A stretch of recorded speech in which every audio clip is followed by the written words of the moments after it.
Hi there, my name is Eric Lau. I'm a physiotherapist in Toronto. I've been a physiotherapist for the last 12 years.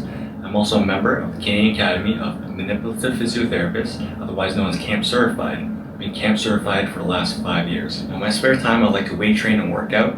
Now, a common injury that I see in clinic, and something I've experienced personally myself, are shoulder injuries.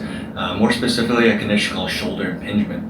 Now, shoulder impingement, what happens is certain muscles along the front of the shoulder, mainly your pec, your lats, and your subscapularis, can become tight and overdeveloped, pulling the shoulder to a forward position. Now, this forward position can lead to a lot of wear and tear of the tendons along the front of the shoulder, leading to pain in the shoulder.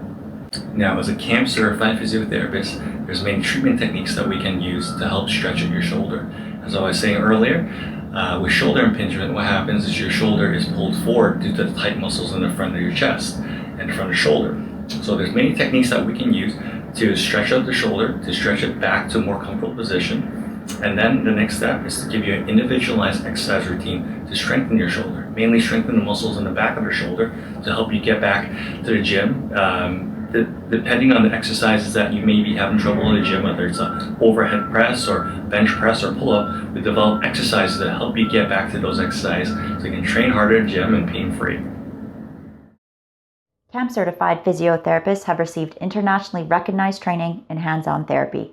We can help you get better, recover faster, and stay healthier. So if you want to stay active in the things you love to do, then look for this logo. For more information on how to find a CAMPT-certified physiotherapist, visit www.manippt.org.